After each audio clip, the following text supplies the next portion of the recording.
feel a bit nervous and I don't know why. Pressure's on, Are you baby. ready? Have a sip of your wine. I make you nervous. That's not good. Yeah. It's like a first date. I'm going to start laughing and then I'm going I feel like we're online dating in lockdown. Are you ready? I'm ready. Okay. Okay. Hello and welcome to the 7th episode of Itch and Bitch. I'm Katie. And I'm Daisy, and we're lucky enough to be joined by Emily, aka Emily Bowen's Life. For those who don't know Emily, she's on a mission to raise awareness for all things eczema, allergies, and sadly, anxiety that tends to follow with these. From my own personal experiences of near daily panic attacks, I can tell you just how crippling it can be to feel like you've completely lost control and how scary it can be not recognising your own body due to the red rashes. I hope today our chats help you feel less alone and more heard. So, Emily, how are you today? For those who don't know you, please give us your best elevator pitch. Thanks for having me, girls. So excited to be here finally. So I have had eczema and sensitive skin since I was a baby, but had very controllable and manageable flares. I experienced my worst and longest flare at the start of March 2020 and became severely allergic to dairy in June 2020 of the same year, the day of my first anaphylaxis, and since then I've had 2 more. Since then I've been on a self-discovery journey of living 26-year-old life with severe eczema and allergies, and I hope to share some of that insight today. I think I'm just going to go off piece straight up. How did developing allergy later in life make you feel, to be honest? Because I think it's quite an interesting topic. And I developed an intolerance later in life. And in comparison to an allergy, I felt completely spun out and anxious. But the reality for me is that mine isn't life-threatening. So how do you feel? And how has it changed the way you just go out and eat and everything? And... Jesus, Jeremy Kyle next to me. That's a lovely question, Magic. I think the thing for me was I didn't have anyone like in my family that had severe allergies. So when I first became allergic, I didn't really understand fully like what that would mean and how it would affect me. I didn't really have dairy that much before I became allergic. So obviously it's one of the foods which are recommended to avoid if you have eczema. So I did cut it out for a bit, but I didn't realize sort of all the anxiety of having to eat out and having to like make sure everything's sterilized and not realizing how much was in dairy and like not realizing you can't eat as easy as it used to be, like buffets for example, and like all of that. So I think it was a whole reality and life change really, because I love going out on holiday, eating. So I think it was like having to kind of change everything I knew but trying to keep doing the things I love. So I think that was like the hardest part for me. I think that's the worst, isn't it? It's the cross-contamination. My sister has a really severe peanut allergy. Had some interesting times going on, like you said, like holidays and all the food being out and her suddenly having an allergic reaction when she hasn't gone anywhere near peanuts because someone else has touched something and it's touched. Ugh. I think it's definitely that. And I think like as a person, like I was very like easygoing. So I hate, if someone put food in front of me when I was younger, even if I didn't like it, like I'd eat it. Because like I was always brought up to do that, and I'm very like polite person. I don't like sort of being awkward or making that things uncomfortable. Because I remember when I started going through TSW, do you remember how many allergies I had? Yeah, and I was tomatoes. I was allergic. I love tomatoes, bananas, all these things that I would eat every day. I suddenly like my face would swell when I ate them, and I was like I was like mortified, and I was like, will this come to an end or will this not? And obviously it was my body in like chronic inflammation panic mode. So it did, thank God, because I don't think I could live without tomatoes or bananas. I love a frozen banana. But, that's what I mean. I can't imagine having to think about this like 24/7 all the time, as well as having eczema. I think like you said though, Emily, like you kind of just have to think more before you eat. Like I'm the same type of person as you. Like when it comes to food, I'm like, oh, I'm going to try that. I want to try new things. But it's just, it kind of removes the enjoyment of food a little bit. Because a lot actually, like you just have to think every time. And the stress, even at the weekend, like I was away with a work away day and I chose the dairy-free option. But still, I don't know what else was in there, but I had a really bad tummy and it just kind of ruined my weekend a bit because I was there like, oh, minus the whole haunting situation as well. I was loving that. I think it's a no-brainer that it would just naturally kind of increase your anxiety. But also when it comes to like allergies and eczema, because I think a lot of people don't realize that food does, well, for me and for you, Days, and obviously for you, you found that foods do affect your skin, and you have like rashes from eating. And I had that from intolerances. It's actually the reason why I realized I was intolerant to dairy. Like during lockdown, I was eating too much. I overate it, and that's the reason. But you know, like I went and had tests done the other day, Yeah. and they were trying to talk about what I was allergic to, and I was like, I'm not allergic to anything. I just have intolerances. And the guy was like to me, so what kind of thing? And I was like, well, you know, if I eat loads of sugar late at night or loads of gluten, and he was like, well, you probably shouldn't do that anyway. And I was like, well, sorry. I mean, and I was like, but when I can do it in the morning, he said that, I said, like, if I do it in the morning and have like, you know, like a sweet breakfast, like pancakes or something, or like, you know, like loads of toast. Yeah. They said to me that your body has time to process it because your gut's empty, and you can kind of get away with it. But obviously, like the later you do these things, the less you can kind of get away with them. How old were you when you became allergic, did you say? I was 24. Wow. From a guess, was that 2 years ago? 2 years ago. I was trying to work out then. I was like, Yeah. 20.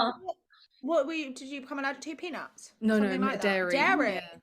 Yeah. So I Oh, literally. so that's a whole big category. It's not like one little thing. No.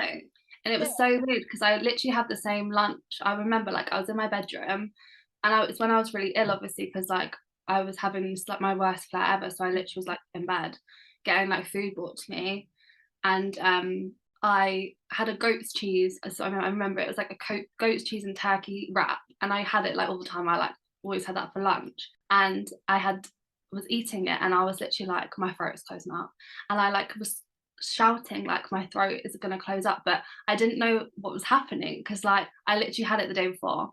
Like that's how it literally happened. Why? Yeah. What causes that? Does anyone know? Or does like is it just you can become allergic at any time? An adult can be, it's very rare to become like as allergic as I was, but you can become allergic at like any point to anything. Like you almost have like say a tolerance level. Yeah. Like I'm not a doctor, so I might be talking, but you have a tolerance level. It's nice to you could be like have apples like every day, right? And you could technically be allergic, and then one day you reach your limit, and when you pass that you're then allergic. Is kind of like if you think of it like that. I wonder if I did that with pineapple. But there's also like different levels. Pineapple used to be my favourite, and I know it's really acidic.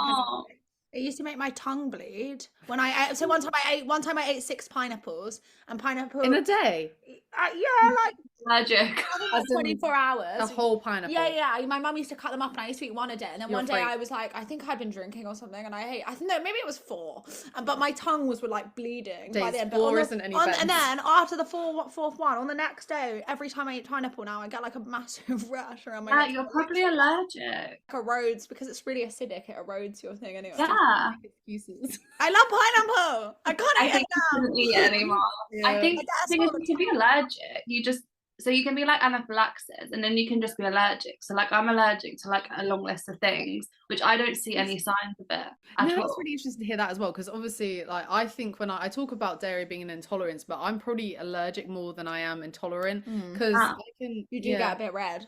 Yeah, I definitely don't have anaphylaxis from it, but if I have dairy, it messes my stomach, and then I'll break out in rashes and eczema rashes, and that's when I know it's always my hands, and I don't know why it's my hands. It's normally my face and my hands. It's normally because you use steroids on your hands though back in the day, so it's like past trauma. And I guess if you apply steroids in general, you would use your hands initially. Actually, we were just looking at pictures of Casey's hands, and they look like my hands now.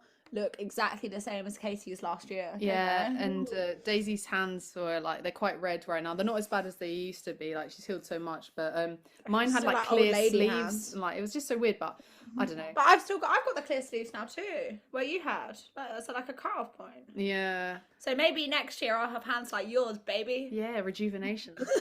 But Daisy's skin's looking really good in your pictures and stuff. It's looking really good. Thanks, guys. You know, a bit of that LA sun did wonders for me. Now just check yourselves out on the camera. Yeah, we're both like leaning in, like quit. Although I am quite dry from LA, coming back to coldness. Oh, the plane as well, like that's dry as your skin out. You know, that first class air. Oh, fuck off. I know, literally. I was like, you bougie B word. So, Emily, so when did you first notice your eczema affecting your mental health? So I would say it was in like that period of time. So in my first flight, it lasted like a year and a half. It only really finished like December last year. And I started like in lockdown as well. Like obviously that was isolating enough. There's only like 2 of us in our house as we moved in lockdown, and you know, you like just want your mum, and like I didn't have my mum obviously because she was like in a different household. I just started feeling like really isolated. I was like not wanting to look in the mirror. I didn't want to get out of bed. I didn't want to. It's got to the point where I literally was like, Andy, can you close your eyes? Like when I would like walk out the room and stuff. Like it was just like horrible. And I think I just had these feelings that I'd never had before. And I don't know if it's naivety, but I didn't really know much about like mental health or anything, because I didn't really have any friends that had gone through it or had been like open with it, or I guess it was naivety. So I just started feeling really like not in control of my feelings, and I was like thinking things and then being like, why am I feeling like this? Like this isn't me. We actually said the exact same thing. I was like, I didn't even know. I thought mental health, you know, like I heard people talk about it, like friends, well. And then like when I got sick and I just wouldn't leave my flat at all. I was bedridden for however long. I used to just sit in the flat and look at like you said earlier, you know, when you're just staring at something and you're like, is the day just gonna pass? And I was like, there was no reason for me to get up. There's no reason for me to do anything. Similar to you, like I was covering mirrors. It was just, and I couldn't kind of wrap my head around it because I had always had really good kind of mental health and stuff like that. That had never been something that I'd ever even considered. I think it's also a really big struggle when you've always been known as being that happy person. Yeah. For me in particular. So me being sad, I was like, I'm the same. Yeah. I don't feel like I can tell anyone as well because like I was just like, you'll be okay. Like you're always okay. I think even if I was ever sad, I was the person that put on the front so well that I was like over the top happy. Like I was always like the personality.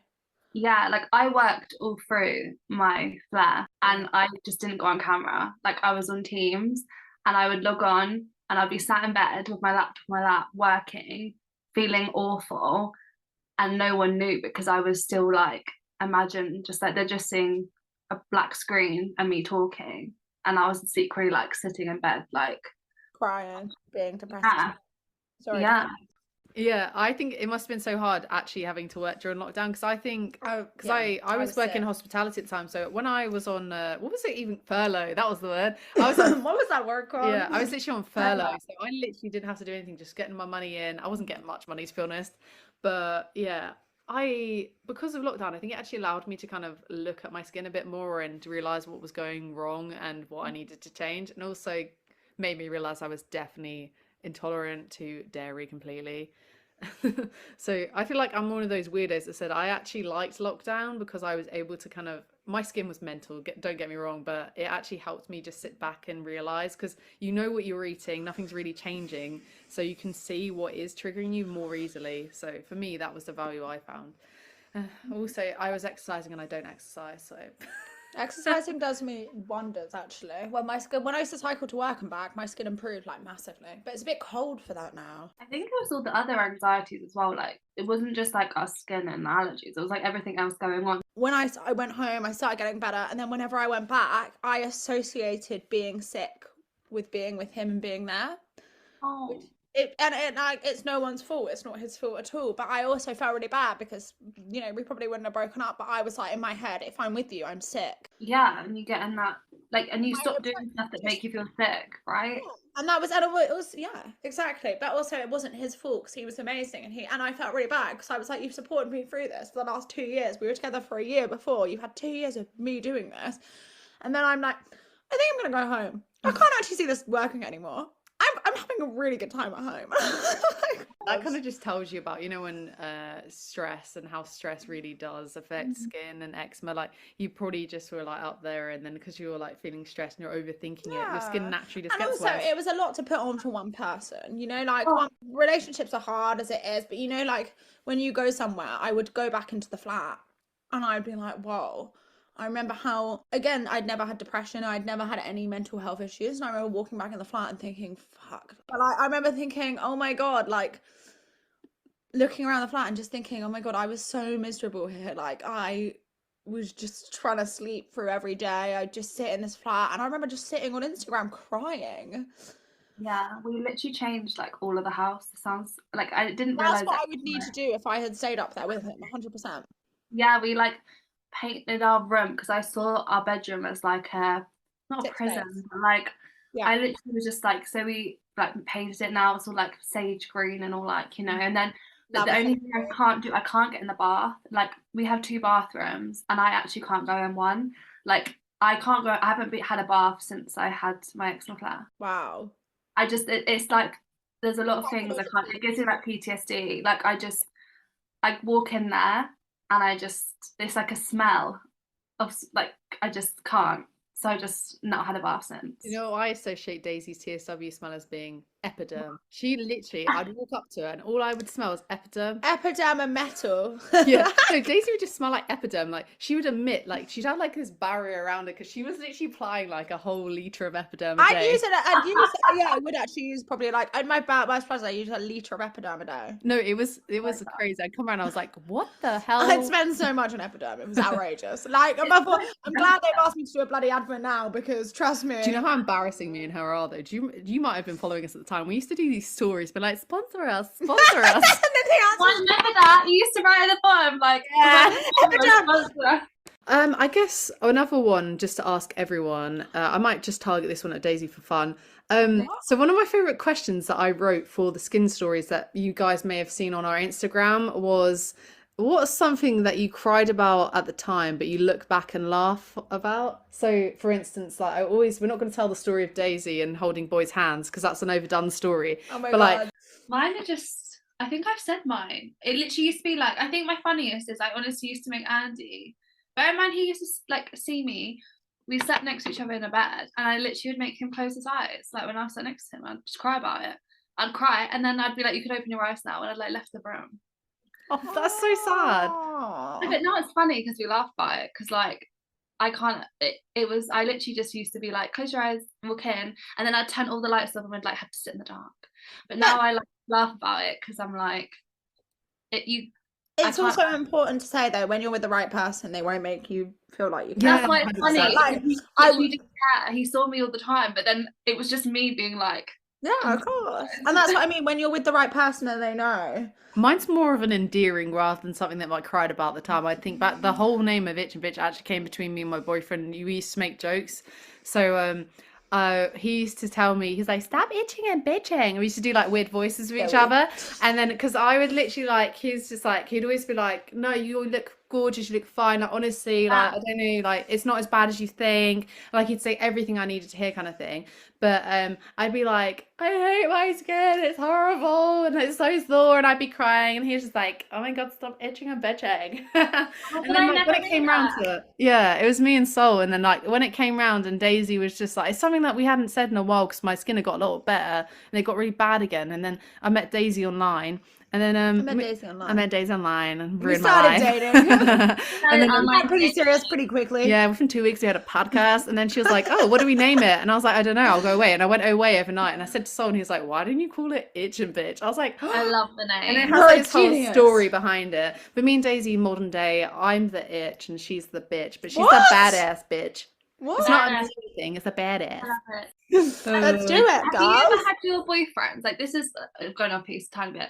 That's great anyway. It's all right, we love an off-piece boyfriend chat. Was like, you obviously, when I was really badly flaring, I like couldn't put cream on myself. So Andy literally had to like cream me, like, and I'd sorry. And they'd have to like cream my arm, my face. Yeah, like, I know. And when you can't get them back, it's like, like bandaging me up and literally like mummy, like every night. Oh no. I'd just cry. And then now I look back and I'm just like, that's so funny that he used to actually do that to me every evening. And now I ask for like a back scratch, and it's like I've asked him to like run a marathon. My God, I know. I'm the same with Sol. I don't know about that. But yeah, honestly, me and Sol, me and Sol will be sitting in bed, and then suddenly get like a flare. Maybe it's after dinner, and I don't know what I've eaten or whatever.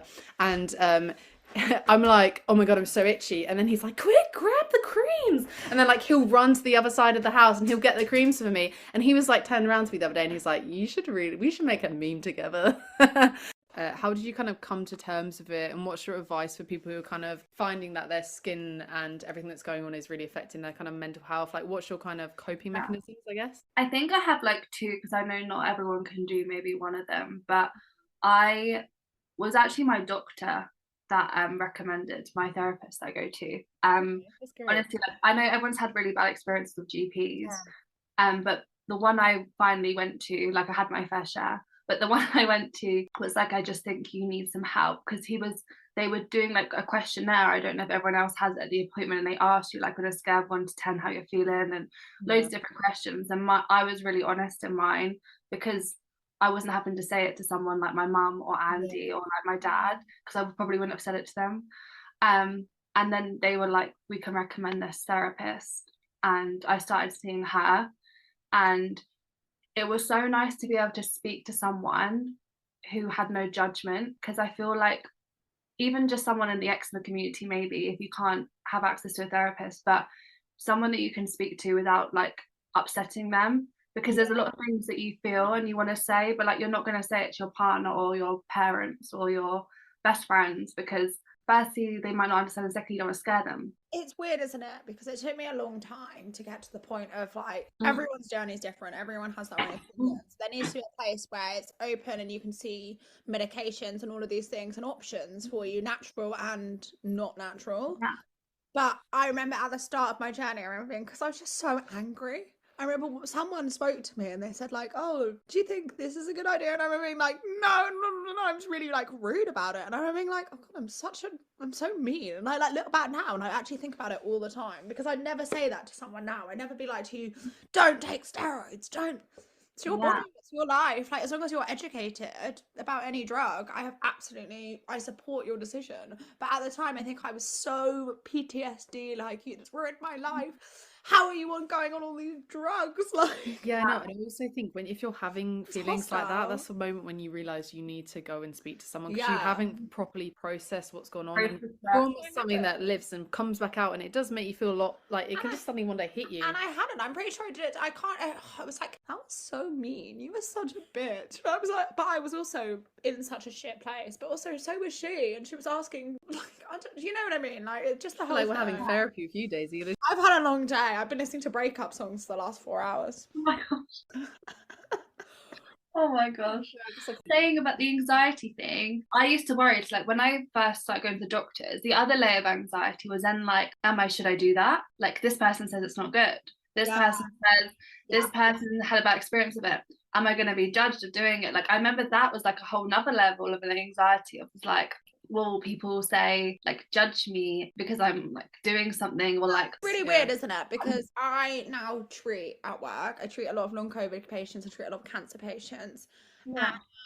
They talk to me about things like, people say they should be on this diet, and then this diet's saying don't take this if you've got this cancer. And I said to a woman the other day, and I said, listen, at the end of the day, you have to just go with your gut. And it's so hard, because I've been in that situation where I'm like, people are telling me not to eat this, everyone's saying this is high histamine. What makes you feel good and what makes you feel better and things like that, you have to go with yourself and trust your instincts. But when everyone's telling you and you're getting pulled from all different directions, you don't know what to think. And you never really, I feel like choosing your path and it's scary. Yourself, it's so scary, especially when you're at such a vulnerable, sick point where you think, oh, that person looks like they've got better. How did you get better? How did you get better? Your journey is your own. Your journey is never going to be someone else's. Everyone's so different. And that's something to remember. And again, that's also why I feel bad in those situations when you say things, because you're not there yet to realize that. That's why I'm always like, from my personal experience, but like, you can never say, oh, you can help people, but it's really sad. And that's why it's so hard to have a skin condition like eczema, for example, because it's so individualized to the person that what works for me won't necessarily work for them, and it can work for a lot of people, it might not work for you, because it's all about like it's not even just about like how your body reacts, it's also about, I've been at a homeopathy lecture earlier, but honestly she was talking about like she doesn't treat the condition, she treats the person. So they look at the family history, there's so many different factors that come into a skin condition. So what do you think is the positive that's come out of this? So for you personally, like, enjoy life a bit more. I think I'm a bit more trying to focus on myself, put myself first. I never did that before. I always put other people first. I always now try and make the most of the moment as well, because like, not to be morbid or anything, but like, because I nearly lost my life 3 times last year. I'm a lot more sort of trying to enjoy everything, live in the moment, and not try and make this all like deep. No, life's too short. life's short, and I think I just have a different aspect. I'm so chilled. Like if something goes wrong, I would literally used to be like, this is the worst thing in the whole wide world, and go crazy. And now I'm literally like, what's the worst that can happen? Yeah, me too. Do you know that? But I think that's what being sick actually teaches you, because that's what I mean. Like, I was so ill, and I've touch wood never been in that situation of losing your life. But I work with a lot of people who are kind of stage 4 cancer, that kind of situation, and their lives are like, you know, it reminds you how important when you are well enough to get up and go on a walk or do whatever. Just the smallest things are so important. You know what I mean? And like, sure, and put yourself first, and like saying no. That is the biggest thing, actually. Saying no.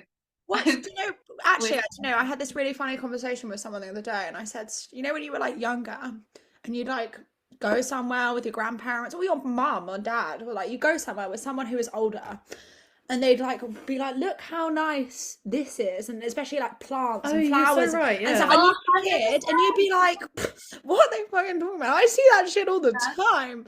And then like, or like, what are you talking about? I look at flowers all the time, and like they're standard, and then you'd notice them like really looking over it. It's because I think when you get to a certain point in life, either your health or someone around you's health takes a toll or whatever, and you realize things that are more important and stuff like that. And you know, when people, there's like the saying like, oh, stop and smell the roses. When you're young, you're like, life feels like it's expendable. Is that the right term? But like, it feels just don't really, because you don't see it ending anytime soon. You don't see it ending. You see young people, you see life until you experience death, and I think till you're an age where you understand it properly. Then you start to notice the little things that you think, wow, like that plant is unreal. You know what I mean? Like, I'm like, I love that. Yeah, for sure. Yeah. Like, it teaches you lessons. Death is shit, and being sick, illness is sick. It's like, that's what I said. My boss said to me, people always get sick in life, and he said, in a case, you might actually be lucky to have it earlier and to have had your health questioned, because you'll never question your health again, and you'll know what's important. And I was like, wow. I think it's a hard mindset to be in. I bet like if people listen to this, be like, I don't understand how you can be positive, like all of us, about everything we've been through. And at the time, if you told me you're going to be sat in a year saying there's positives in this situation, I'd be laughing. But my mum used to make me write down like 3 positive things every day, and like some days I literally was just like, I watched a film. It really helped, because I every day had to find like one good thing in a pile of rubbish things that was kind of like semi okay. And like I still do it now. I'm like, even if I've had a really bad day at work, I'm like, wow, at least like I went on a nice walk at lunch, or like, yeah, I feel like that's a big mindset thing when it comes to like eczema, and when you're having a really bad flare. Like I've trained my brain, or retrained my brain, to always try and find that little positive. So like, for instance, if I've got a bad flare on my face, I'm like, at least my eczema isn't on my like foot, my tummy, my bum, or something like that. I just try and find that one. Do you never get buxma? What do you call it? Buxma. That's how my mindset is now. Like, so I could be the reddest thing on my face, and I'm like, at least it's not on my pinky. And that little just weird thought that doesn't sound like anything at the time, it just helps you really realign and feel more positive. I always talk about comparison and comparative suffering. Oh yeah, because I feel like if you feel shit, you feel shit. Yeah, I honestly, if the smallest flare, if the smallest flare feels like the biggest flare, just feel those feels and like let yourself ride it. Yeah, like cry, let it out, find your avenue. That also doesn't mean you're not going to get to the stage where you look back like this. Yeah, and just try and find one thing. Like that's the thing. Like I literally, even though I had the worst day and cried and everything, I maybe don't have to do it that day, but like at the end of the week, I'll be like, actually, there was this one good thing, and it just kind of keeps you aligned. Try and bring it alive. Yeah, 100%. Last question is, do you still find it hard sharing the vulnerable side of life of eczema and allergies? I do, but do you know what? I have a thing at the moment where I feel bad posting the other way. Oh, I went through that. Me too. I have that currently. Yeah. I find like worry about this. Want to post, and then I feel like I'm rubbing imposter syndrome as well. I hated seeing it. I used to hide people when I was really unwell, because it helped me not seeing people that were like well. Yeah. Now I feel bad posting, and I get messages like, how did you cure yourself? And it's like, it's not curable, and I'm not cured. So is that controversial to say it's not curable? No, it's just fact. It's an actual fact. It's not curable, babe. And I get like all these messages, and then I get people messaging me like, I'm on methotrexate, and like I don't look like you, but like my doctor literally told me that it only works for like 40% of people. Scary risk chance, you know? Like I think I'm like 98% clear or something, but like wow, that's amazing. Some people message me and they say I'm on it and it hasn't worked, or like how long did it take you to do it?